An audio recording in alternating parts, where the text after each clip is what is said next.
पक्षियों, तुम्हारे जंगल में गर्मी बहुत ज्यादा पड़ रही है, इसलिए हम बादल तुम्हारे जंगल में बारिश करने के लिए आएंगे। बादल भैया, आपने तो हमारा दिल ही खुश कर दिया। आप हमारे जंगल में जल्दी से बारिश कर दो। बादल भैया, जब आपने ये बात कही है तो बारिश कर भी देना। हाँ हाँ पक्षियों, तुम चिंता मत करो, जल्द ही तुम्हारे जंगल में बारिश होना शुरू हो जाएगी। न कहकर फिर बादल वहाँ से चला जाता है। अरे पक्षी बारिश का सुनकर खुश हो जाते हैं, परंतु रानो चिड़िया बहुत ज्यादा ही उदास हो जाती है। हे भगवान, अब मैं क्या करूँगी? जल्दी ही बारिश शुरू हो जाएगी। मेरे पास नया घर खरीदने के लिए पैसे भी नहीं है, ना ही इतना समय है कि मैं कुछ कर सकूं। मेरे बच्चे बारिश में तो भीगकर बीमार पड़ जाएंगे। मुझे कुछ ना कुछ तो करना ही होगा। यह कहकर रानू चिड़िया वहाँ से चली जाती है। थोड़ी देर में ही रानू चिड़िया अपने घोंसले के ऊपर एक बड़ी सी पन्नी लगा लेती है। अम्मा, आप ये क्या कर रही हैं? ने हमारे घोंसले के ऊपर ये छप्पर सा क्या तान दिया है? हाँ, इससे तो बहुत गर्मी लग रही है। घोंसले के अंदर हवा भी नहीं आ रही है। बेटा, वो बादल भैया ने बताया है कि जंगल में तेज बारिश होने वाली है। ये मैंने इस पन्नी से घोंसले की छत बना दी है। घोंसले के अंदर बारिश का पानी नहीं आएगा। अम्मा, इसमें कौन सी बड़ी बात है? तो बारिश के मौसम में छाती बेचती है ना, घोंसले के ऊपर छाता लगा लो, बारिश का पानी नहीं आएगा। ये नहीं गुड़िया बेटी, जब से तुम्हारे पिता की मौत हुई है से हम बहुत गरीब हो गए हैं। मेरे पास आज तो भोजन खाने के लिए है, पता नहीं कल को कहाँ से आएगा। बारिश से कहीं ये घर भी न टूट जाए। लेकिन तुम बिल्कुल भी चिंता मत करो, कल से छाते बेचना शुरू करूंगी। ये जो पैसे आएंगे पैसों से हम अपने घर का गुजारा करेंगे। माँ, जब हमारे पापा थे तब हम कितने अमीर थे, पक्षी हमारी कितनी मदद करते थे। लेकिन मम्मा, जब से हमारे पापा खत्म हुए हैं से पक्षी जैसे कि हमें भूल ही गए हैं। कोई पक्षी हमारी मदद भी नहीं करता है। गुड़िया बेटा, तुम चिंता मत करो, इसके बाद मैं खूब मेहनत करूंगी। ना एक बड़ा सा घर बनाएंगे जिसमें हम सब अच्छे से रहेंगे। अगले दिन जंगल में तेज बारिश शुरू हो जाती है। सभी पक्षी बारिश के मौसम में अपने अपने बंद घरों में बैठे हुए थे। को बेटा और गुड़िया बेटी, वो मैंने पन्नी से घोंसले की छत बनाई है, इसकी वजह से हमारे घोंसले में पानी नहीं आ रहा है। वो तुम दोनों घोंसले में ही रहना, घोंसले से बाहर मत जाना। मैं छाता बेचने जा रही हूँ। है कहकर रानू चिड़िया तेज बारिश में भीगती हुई छाते बेचने चली जाती है और पक्षियों को आवाजें लगाती है। छाते ले लो पक्षियों, छाते ले लो, एकदम बढ़िया बारिश से बचने के लिए छाते ले लो। रानू चिड़िया ऐसे छाते बेचती है। ये वहाँ लाडो नाम की एक चिड़िया आती है। रानू, तुम इतनी तेज बारिश में छाते क्यों बेच रही हो? मैं ठंड लग जाएगी और तुम बीमार पड़ जाओगी। ये दोनों बच्चे घोंसले में भूखे बैठे हैं। ये भोजन खिलाने के लिए मुझे ये तो करना ही पड़ेगा। रानो, तो तुम एक काम करो, मुझे एक अच्छा सा छाता दे दो। लाडो एक अच्छा सा छाता लेकर वहाँ से चली जाती है। वहीं दूसरी तरफ रानू चिड़िया के दोनों बच्चे जमीन पर पड़े हुए थे।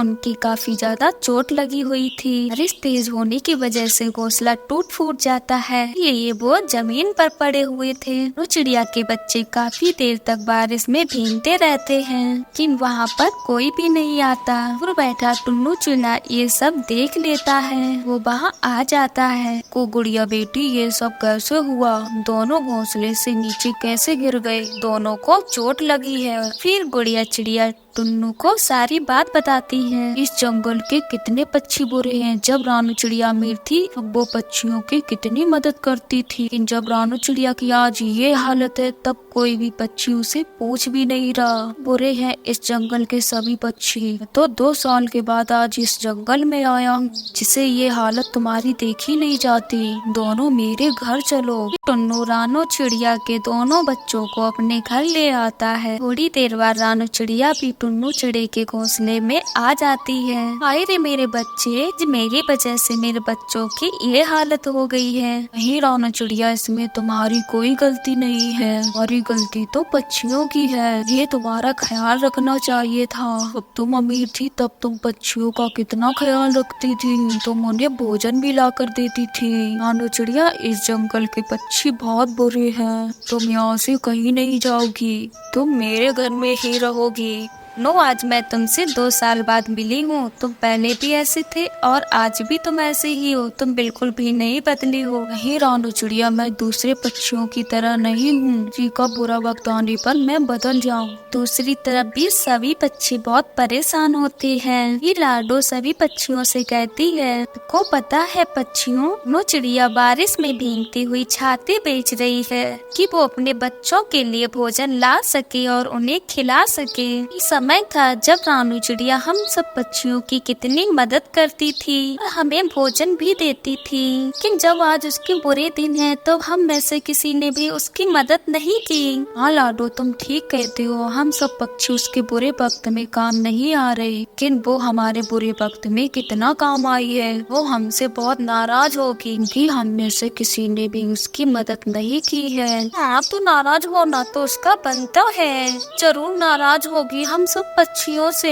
लेकिन पक्षियों अभी भी हमारे पास समय है, हम उसकी मदद कर सकते हैं। और वैसे भी हम अपने दोस्तों की मदद करना तो हमारा फर्ज बनता है। हाँ, तो पक्षियों मैंने सोच लिया है, रानू चिड़िया को तोहफे में मजबूत एक पक्का सा घर देंगे। इसे देखकर वह खुश हो जाएगी। लेकिन ये नहीं समझ आ रहा हम उसे किस चीज का घर देंगे वो सबसे ज्यादा मजबूत हो। मेरे पास एक आइडिया है, हम लाल परी के पास चलते हैं, वो ही हमारी मदद करेगी। चलो कालू, तुम मेरे साथ चलो। फिर अगली सुबह हो जाती है। वो चिड़िया कालू कौवे के साथ लाल परी के पास जाती है। जी हमारी एक साथी है जिसका नाम रानू है। वो अपने बच्चों के साथ इस बारिश में बहुत परेशान है, के पास पक्का घर नहीं है। बड़ो मेरी दोस्त, तुम परेशान मत हो, मैं अभी उनके लिए एक जामुन का घर बना कर देती हूँ। इसमें खाने पीने का सबका इंतजाम होगा।